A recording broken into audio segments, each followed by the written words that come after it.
fashion. Well, yeah, I mean, there you go, right? Like how we talk about Menfluential, right? All those guys who do it, all the big YouTubers are all in a fucking cabal, right? And then it's like when you get into a higher state or a higher level, kind of like an MLM, you have more influence. Just like how I think like that's the Style going OG, right? Hey, Style OG, salute, to my returning subscribers. So If he started off like I remember when me and Spencer first found him, he was like barely making anything, right? He had kind of bad production quality, and then over time he has like I think almost 100,000 now, and he for the last Influential RIP I guess he was a featured speaker, and if you look now at his stuff, he's like gotten way better. And all these guys, if you look at it, they all share advertisers because they all kind of decide what goes on, not just in Influential, but what goes on in this YouTubing menswear space. We should go to Menfluential if they do it again. We should make a guys trip out of it. I mean, that's been floated. That idea has been floated. And I'd rather us take a guys trip and have fun. Yeah, just us. I think it would be fun. We'd get bullied. I think it'd be good. Let's con our way into becoming, speakers, or have like a. The reason why I said it's, it's not surprising is because you look at like the Drakes and the Armory, right? Guess who they're owned by? Mark Cho, right? Yeah. You see one of the first what do you call it? Retailers of rain jacket outside of Japan was the Armory. So Mark Cho has a very big pull with the rain jacket, obviously. Right? I mean, I can't really imagine anyone else until Ring Jacket decided to start their own like USA arm, headed by our friend Kapil, in like 2 years ago, right? But for like the past almost 7 years since the Armory in New York opened up, that's the only place you can really get Ring Jacket. Of course, now the Bloke had Ring Jacket in there. Nordstrom carries Ring Jacket. Nordstrom carries them, so it's kind of become its own thing. But I'm not surprised that there are a lot of connected strings or people in power for certain stuff. Just it's kind of like all the photographers know each other. You look at some of like the ad campaigns, like in Ring Jacket, they had a model that was also used in Drake's. Which I tagged Kapil in it, and he was like, I didn't even know that. I just picked the guy, and I'm like, did you? Come on. But I mean, even it could be kind of hard for me because menswear is smaller, and there's that kind of more sense of honesty and authenticity in there. So it could just be like friendly, just because there's only like 200 guys that work in menswear. There's only like 200 of us that are like doing basically. this. If I'm following them, they're probably in menswear, at some capacity. Well, I was at Drake's the other day. And I was talking to Brandon, and he's the white guy with the blonde hair. No, he's the blonde guy with the white hair. Right. No, Brandon. I think he's the manager now. He's got like browns, like olivey skin. I thought Dexter was the serial killer. Oh my god! Oh my god! Scientist. Okay. The kid scientist. Michael C. Hall. DD, get out of my laboratory, baby. No, he we were talking to him. I was talking to him while I was there for like an hour and a half, and he was like, "Yeah, it's basically like there's like 200 of us. We all know each other." And I'm like, "Yeah, it's so right because he knows, he's like, yeah, I know he follows the blog and the podcast." And I was like, he's the Asian guy, right? Or like he's like a sneakerhead too, right? Yeah, he used to work in streetwear. Welcome. Dude, that guy's sick as hell. Yeah, that guy's sick as hell. Cool stuff. And so I was in there talking for like an hour and a half, and I was like, man, yeah, we all kind of do know each other. It's like whether I know people personally, like I don't really know anybody personally because I never leave my apartment unless I have to. People know me, of course. Obviously. But it's like, people, it's funny, people tend to know me. Like I've talked to some people in like menswear, and they know me like through you. Oh. They're like, oh, you're like, oh yeah, I know Ethan. And like, oh yeah, oh, you're that guy. And I'm like, yeah, I'm that guy. That's me. That's it. Fun. But I mean, it's really fun to see how this all kind of is connected. And so that brings me to my next point where, maybe not this is kind of industry adjacent, but there's a lot of menswear influencers, and again, we are gonna. I already have planned a Instagram or an influencer episode of the podcast where I can talk all about all of this stuff all in one go, and this is a really big part of it. But you ever look at some of your favorite Instagram influencers? Maybe not like permanent style, but also definitely not like teaching men's fashion. I'm talking about people that I'm not going to say any names per se, but there are people that you probably have seen who take pictures all the same. It's always like a chest shot. There's always dramatic lighting. Sometimes it's a very plain background. Yeah. Oh, actually, most of the time it's a very plain background. And, I heard about, I could tell this is kind of like a thing because, these people were like all friends of mine before. Well, not friends, but we knew each other. We were friendly, and we still are. Again, I get that being an influencer can be a full-time job. And you want to be a billboard, and you always want to be constantly, looking at reviews and shit. Why not? That if that's your jam, go ahead. But I'm definitely not that kind of person. But anyway, I noticed these guys were kind of popping up around the same time, maybe like 2016, kind of like a new wave of hashtag menswear, which is kind of like when we all kind of got more into it, right? At least with Spencer and me, and I guess by extension MJ, and so that's you, and so I was like, whoa, this is all kind of interesting because they always cut off their head, not literally, but they They do that little crop there. They always have a chest shot, a hand in their pocket. They usually typically wear a t-shirt or polo shirt with that they're looking out of frame. Right? Yeah, they look to their right or something, And so there's a lot of guys kind of like that. And I don't know how this happened, but I got asked to be in a community, and I didn't know exactly what the term was until much later. But it's called an Instagram engagement pod. I think they're called pod now. Maybe they're called just engagement DMs. There's a lot of I knew them as the Instagram engagement pod. Is this that thing when everyone likes each other's and comments on each other's photos? Yes, that's exactly. So so let me explain it for people who may not know, or people who are stupid. Hey, I didn't say it. Or dumb. Right. But basically, yeah, so it's a bunch of people who usually have a niche audience. Sometimes they probably share audiences, menswear definitely counts as that. Yeah, bunch of menswear fashion, it could be cooking, whatever.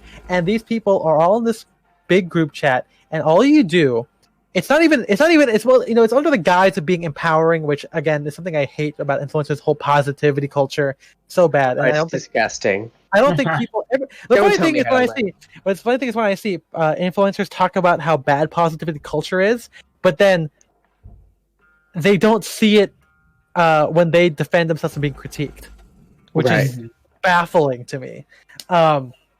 Anyway, so yeah, all the posts in here are just you, or say if you're in it, you share your latest post, right? And you go, "Hey guys, have a new post. Do your thing, I guess." Or maybe you don't say that exactly. It's like what do you think? You don't overtly say what you're doing. It's a silent agreement. It's a silent agreement that if you're in this pod, you will like and comment and maybe even share the post that your compatriot had in there. And you might be wondering, okay, well that's just what friends do. Well, this is different. I mean, friends do it because it's fun, and yeah, we all have me, MJ, Spencer, and Jason, and all this. We're all in the group chat. We all like each other's stuff, but we're not in this group chat. We're not sending each other, "Hey guys, this post." We don't. We don't do although that. I am very offended when you don't like one of my pictures, but it's I didn't ask you to like it. Well, I just because of friends. To be fair, the algorithm is not friendly with consistency. So that brings me to my next point. Is anybody friendly? That brings me to the next point here, where the reason why you do this, and again, if you guys, this is not exactly because I'm trying to work in social media and marketing. This is just something I've noticed just because I'm in it. But the Instagram algorithm is based on engagement. As we all know, for the past 3 years, it has not been chronological. It could be more than that. I don't remember when it changed, but it's been a lot longer than 3 years. So what that means is the algorithm shows you what it thinks you will engage with most. So let's say I like looking at food, right? And Spencer is a food blogger, Yes, and I and say am. MJ is my friend. But because I tend to look and follow Instagram food bloggers, I will see Spencer's influencer account on my feed more often or first before I even see my regular friend stuff. That's just how the algorithm works, right? Yeah, they got to get it back down to chronological order. It was so much better. Yeah, but then when that Yeah. happens, people are going to start spamming it and people will start posting 3 times a day because you need to see them at high points of the day, like in the morning when you're People in bed already scrolling. do. Exactly. You just can't win with it. So I mean, hey, that's also why you just shouldn't pay attention to social media. I mean, use it, but don't try and game it. But basically, so when you do that, especially when you share an audience, it amplifies your position in the algorithm way more as well. So that's why all these guys say if you follow both Mark Cho and Permanent Style, okay, and you engage with their stuff a lot, if they like each other's stuff, and it shows you, well, hey, this person that you prize most in your algorithm, like this person, which you also follow, that means that person's like weighs more than say MJ, who barely looks at menswear or whatever. So because Mark Cho's weighted like is weighted, you'll see Permanent Styles post more as well. So it's all ways of trying to game the algorithm because, again, since Instagram moved from being chronological, you have to do whatever you got to do to get in the forefront of people's feeds. And that is what Instagram pods are. And, you know, it's one of those things where it's kind of like a morally gray area where, like, you know, you're not technically doing anything wrong. It's dangerously close to like buying likes, even though you're not really buying a like. It's just, again, it's like, you know, a handshake, you know, gentleman's agreement of, hey, I'll help you out, you help me out, kind of thing. But and they post the same stupid shit. It's always like, you know, top 5 reasons you should, you know. Yeah, and it's like a menswear content version of that, just under the guise of classic menswear, you know. And that's why these guys, not only do they like and follow each other's stuff, but they tend to follow each other's content. You know, like that's why all the photography looks very similar. And they recycle their content too. It's like, yes, they always post like, "Oh, here's the top 5 of the month that you guys liked. Which do you like best?" You know, and there's so many ways to game the algorithm, and also so many ways to game engagement, right? Like if you post an open-ended question, and people comment on it, that's engagement, right? As opposed to saying, "Hey, look, here's my mom having fun with my mom today at lunch." People aren't going to comment, but you say, "Oh, hey, what's everyone's favorite thing to do in summer?" People might comment on it, and of course, that is going to be, "Oh, hell yeah!" That's why if you guys are ever in a menswear group, you know, Facebook group, whatever, when you see a guy post, "Hey guys, here's my fit. What do you think, gentlemen?" That's how they're learning from those articles, those like BuzzFeed, you know, ClickHole articles, whatever, about how to be a good influencer, how to become, you know, gain engagement. That's how you do it. The funny thing is that, well, that's then not Alpha funny, M blocks you. but I mean, that's how Everything. algorithms work nowadays anyway, right? Because even now, Facebook's newsfeed is not chronological, right? It's the same. Facebook's newsfeed is garbage. Open-ended questions will push that, you know, which is that's why you get all those guys, you know, even on our Facebook group, you know, not everyone in our Facebook group is in the same kind of self-aware caliber the way that some of the more seasoned members of it are. So occasionally we'll get a guy who in our Facebook group who will be like, "Hey guys, here's my outfit. What do you think? Or what would you change?" And so of course that's one way. I mean, how much do you think is that them deliberately being like, "I'm gaming the algorithm," and how many is that like people being, "This is what people post," like, you know, "This is what people caption their photos when they post on groups." I think it's not really knowing why, but it's just assuming like this is what you're supposed to do. You're supposed to ask a question. Well, I think, and then that's what I think you should go a step further and ask like a moral question. That's what's bad. Here's the fit. What do you guys think about the Saudi Arabian conflict? You know, really get the conversation started. It's like, "Hey guys, I just bought this new tie. I've been reading about the Troubles recently. Love this new vest. I would love the perspective of anyone who lived in Northern Ireland through the 1980s and 1990s. I mean, you know, I think, you know, Spence, you bring up a good point, and I think that's just how we Not to that. I was saying cool to a thing that happened in the game. I was like, are you mocking me? Yeah. But like that's when I talk about how detrimental influencer culture is, across social media and in real life as well. That's a good example where you feel like you have to do that whole thing. There isn't like this ownership of like, here's my outfit. I don't care if you like it or not, or whatever. Just kind of like a Twitter thing, right? You don't see people do this on Twitter. That's one thing, right? You don't see people like add in, what do you guys think? Yeah. Like a little sub. I mean, you might subtweet it, but like like on the main body, you won't do garbage, that shit. and then you go, "What are you doing this weekend?" So I think that people see that that content posts like that on Instagram, Facebook, whatever, tend to gain a lot of traction. So they're probably like, oh well, I got to do it too. It might not be as studied as looking at the article, but you have to know. Like you see that, oh hey, this guy it says rising star or fucking conversation starter, little tag on Facebook. That's why these guys do it, Yeah. And so that's how that's why Instagram pods are such a big thing, because that way, why ask a question? Why do that when you can depend on your fellow compatriots or pod comrades, I guess, to do that for you, and it's so weird. My friend, I have a friend, Felicia, who is a Disney influencer, I guess, if we want to call it that. A Disney influencer? Yeah, okay, like, I mean, she's not watching this, but, it's like, this is very interesting because you're in New York, because, I mean, I feel like as LA people, especially Spencer and OC, you see a lot of these people, these Disney, like influence, like Disney's, everyone knows Disney. It's like people who, live in Southern California, they have a Disney pass. Yeah, they go. And they go all the time. Like, think about what you think of like a menswear person, like always taking a picture of like maybe like their food or like a good outfit. But think about that for like Disney, where like because you don't know what it's like in Orange County. Hold up your tickets in front of like the big sign, like back again today, or hey guys, what ride should I do today, or like so there's a thing called Disney bounding, which I think I've talked about, about like you dress like as a Disney character but with like regular clothes, like what's my Disney bound, or here's my top 4 Disney bounds of the month, which one was your favorite? I'm telling you, this stuff is everywhere. It's not just menswear. It is blowing my mind right now, dude. I am not kidding. Especially like the menswear thing is one thing, but this whole Disney thing, we're going on a tangent real quick. That's got to be so expensive. Like, these people are dropping like thousands of dollars a year. Why? To go to a park everyone's seen? Because they make a shit ton of money. Because I mean, it's like people pay them or something. Remember with Jason, menswear bloggers get free stuff, right? I'm sure that like Burzin and Zane, they get like free Castman clothing, whatever, all that kind of stuff, right?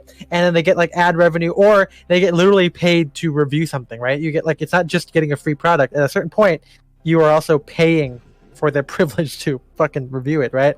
So think about that for Disney stuff, where you maybe not Disneyland, but maybe like a Disney licensed, fucking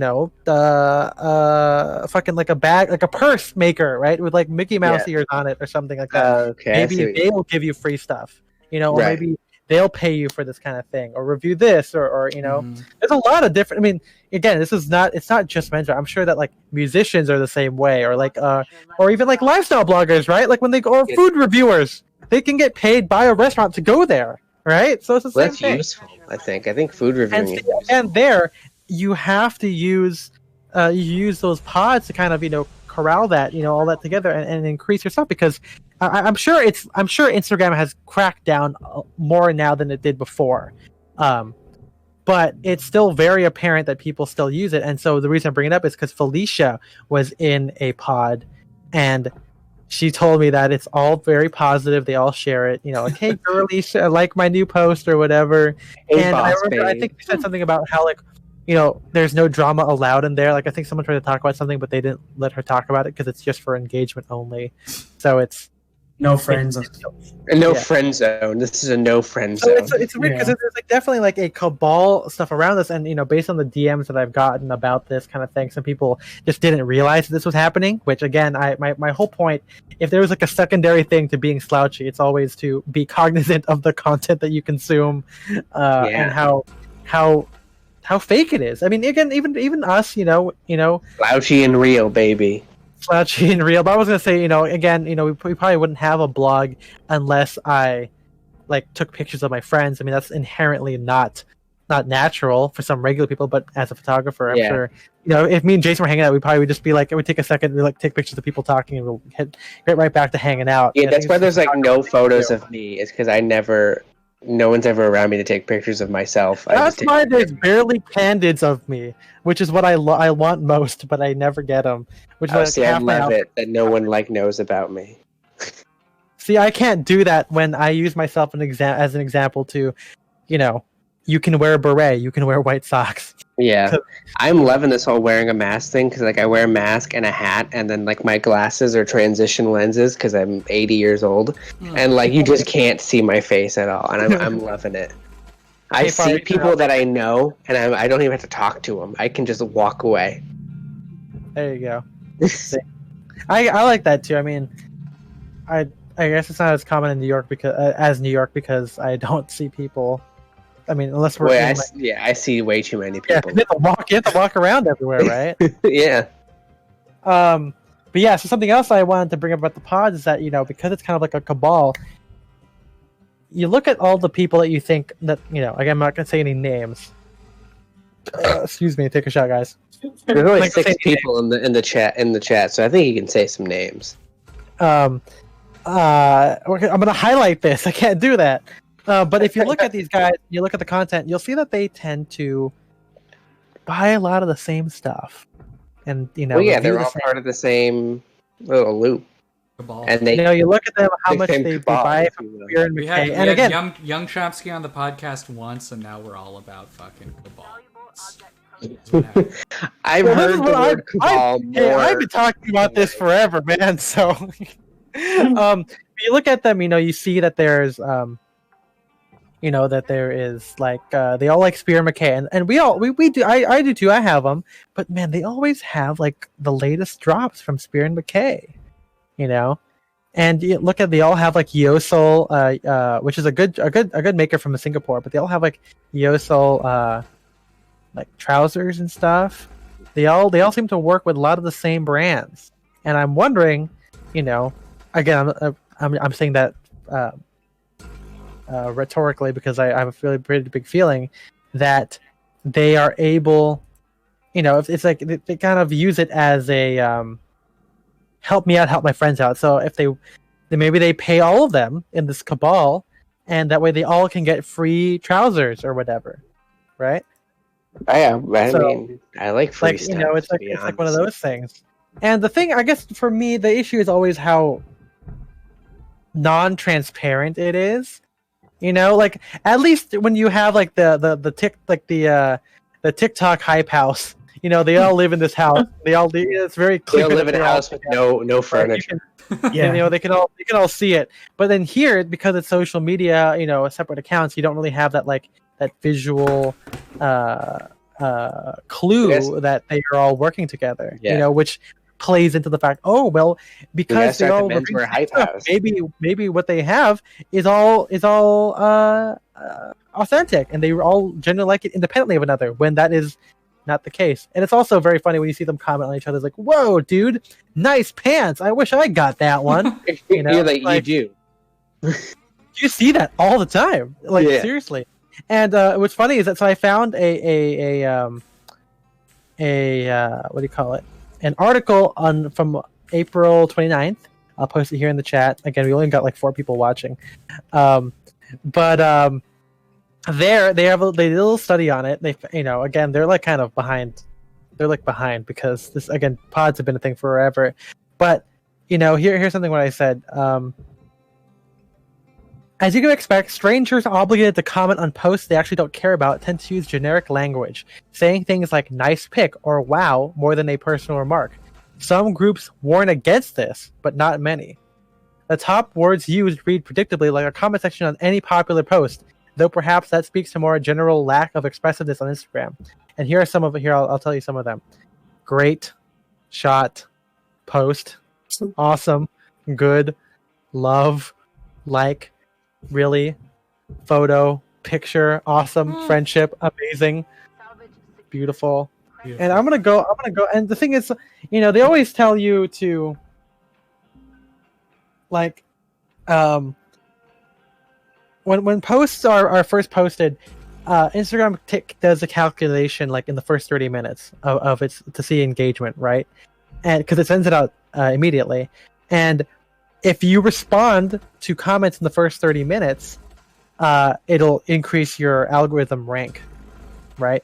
And that's why usually early on, who comments? The guys in their little cabal pod thing.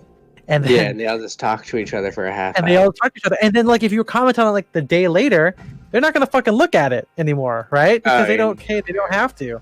I mean, I barely get comments on my stuff. I mean, I respond to as much as I can, and it's usually on posts that have pictures of me. Like, I posted a picture of Ethan Newton. It has one comment, and it's from my friend Austin, who is a Sadcast fanatic. Great shout out, Austin. Thank you very much. Just hashtag. And then of course, I mean, it's just I've done a lot of tests, and the quote I say tests, it just means that I post a lot of pictures because I'm a photographer and I love sharing other people's outfits because that's just who I am. And I always know that people don't like that, or people don't react to it as much because they prefer seeing pictures of me, which is great. But I don't want to look like an influencer very much, so I always include pictures of like candids or of my friends. Which, if you look at my feed, it's very intentional. Where like every other picture is someone that's not me. Well, it's nuts. Like when I post photos, I don't like it when there's too many photos of me. Exactly, right? Because I'm not really big, in front of the camera kind of guy, and I'm like, I don't want people to like. I don't want people to think I'm, it's one of those Instagram pages where it's just selfies. But when I do post a couple like a couple fit pics on Instagram, I will get like a wave of these, cut and paste, men's style Instagram following, and then I'll start getting like these like pod comments on my stuff that I don't respond to because I know they're fake. But like it comes in waves. If I post like 2 fit pics, suddenly I have like 10 new followers, and they're all like the same kind of low quality, Pinterest grab, men's style Instagrams, and everything is, how's the fit? Or what wow. What do you guys think of fit 1, 2, or 3? Yeah, fit So, 1, 2, or 3. I looked up one of our big offenders of this kind of thing, and the top comment is, I mean, I think with menswear it's easier to be more personal because you can be like, oh, great lapels, or something like that, as opposed to just like nice post, right? If you were like a lifestyle blogger or something like that. But I looked at this person, and I'm gonna send this. I don't know. I'm gonna send it in our little group chat. That's not the main chat because again, this I don't is want our pod. Yeah, yes. Yeah, we are the. We're hypocrites. Yeah, We have a pod again, this whole time. That's the if secret. you guys are watching this, I We're expect. playing in both fact, sides. you have to. You have playing to. both sides. Like We're every playing one of my both things. sides. I'm It's turning called into being modern on the man. I winning just- side. Yeah. I just put this in the live chat right here. Look at the comment here. The top comment is by a guy.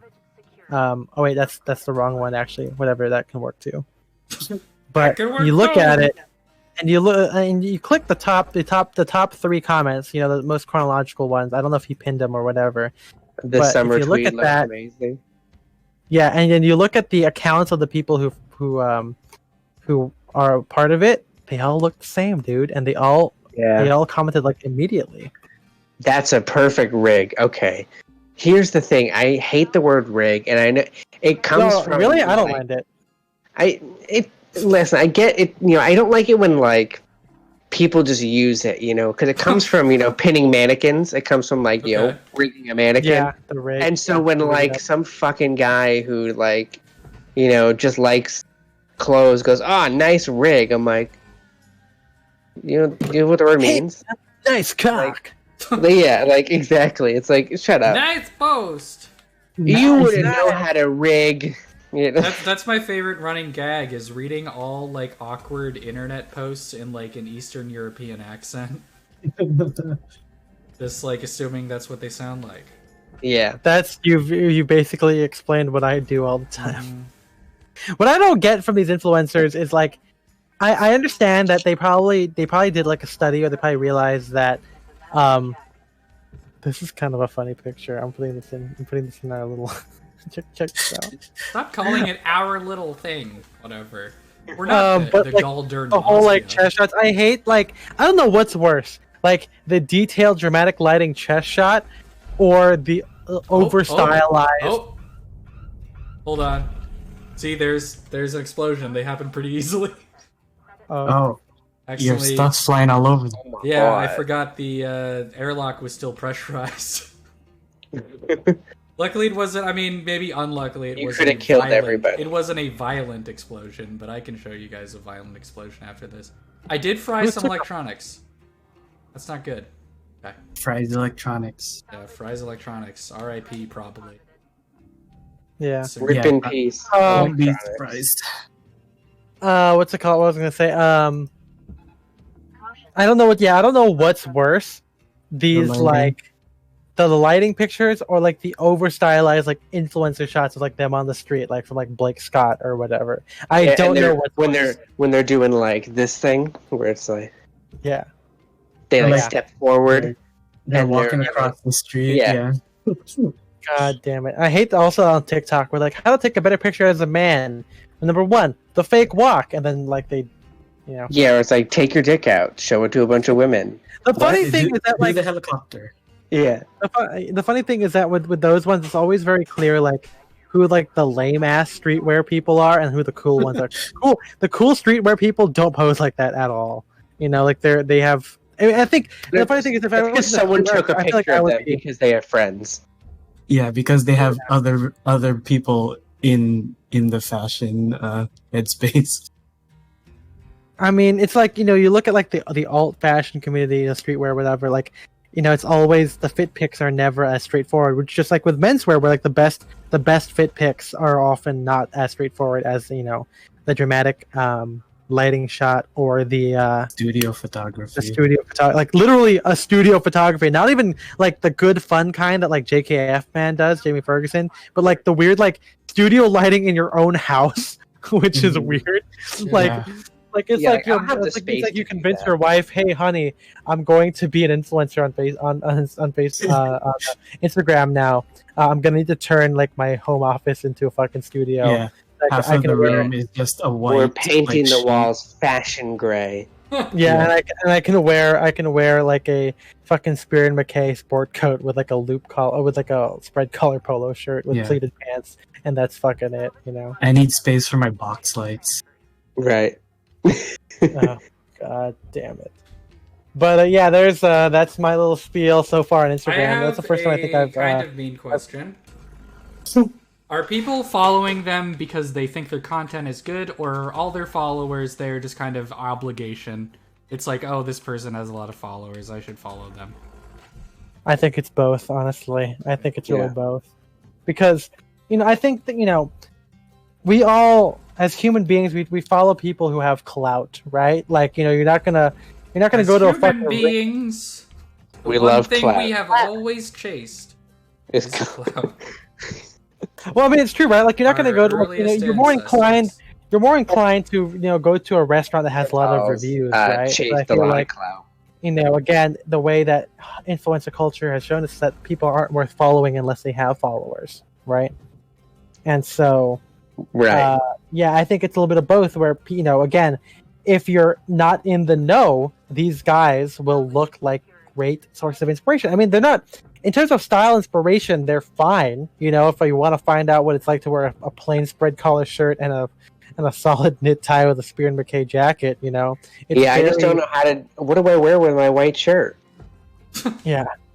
Like, there's not, you know, it's very like it's very influencer core, but not as bad. You know, that's also the hard part, right? Because they're wearing Neapolitan cut, they're wearing high-waisted trousers. But again, it's more so, the issue for me is more so in the presentation of what the Instagram and social media presence is, as opposed to, say, the style itself. And again, I mean, the style is nothing to write home about in general, but you know, if you're like if you're like me, right? We were talking about how much I like Mariano Dival or fucking Sebastian Rose Couture. You know, you see these guys, and before that, you thought of suits as like, you know, maybe you're tired of seeing the black T-shirt with gold chain and like super cropped trouser with like fucking like crazy horsebit loafers, you know, all that kind of shit, right? Maybe you're tired of like the streetwear's take on that. Maybe you're tired of menswear, Men's Warehouse. Maybe you're tired of. I'm tired of menswear. Well, good thing you're tired of Men's Warehouse because these guys they will, yeah, R.I.P. Both places both like retail places I've worked for. Gone under. Maybe it's you. Yeah, that's what I was thinking. It's like there's one common factor in both of those cases. It's kind of like how every girl, every person that Elizabeth Swann kisses dies. You know the other thing that was the commonality between these two places. The Men's Warehouse that I worked at and the J Crew I worked at are across the street from one another. Oh my god! And you know they say location is everything, so maybe these two locations, we're no longer everything. These two locations in Orange County were like they sunk the whole company. This is I don't know if I've talked about this on the pod.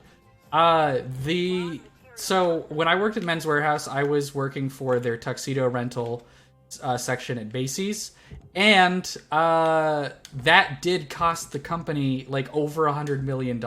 Like it lost money for the company, significant amounts of money. Horrible failure. Because the whole thing was done out of spite. Because they ousted George Zimmer from the CEO spot, and then he started his own online tuxedo rental business, and was going to come up with like he was gonna start working with Macy's and start renting tuxedos inside Macy's. And so Men's Warehouse heard about that and they were like, "Oh shit, we got to stop this." And so like they like put together something really quickly. I like looking back, I don't think it made any business sense. But you know, that's how it is. I mean, also this is also the time when like the black tux started coming out. Yeah, where, like, exactly. You know, because I mean, like fucking like so much of their business is tuxedos. Like they would have gone bankrupt years ago if they didn't like really, you know, rev up tuxedo rentals. Yeah. Well, you know what they say, you're gonna like the way you look, and they guarantee it. They're not allowed to say that anymore. Yeah, no. Because they got rid of George Zimmer.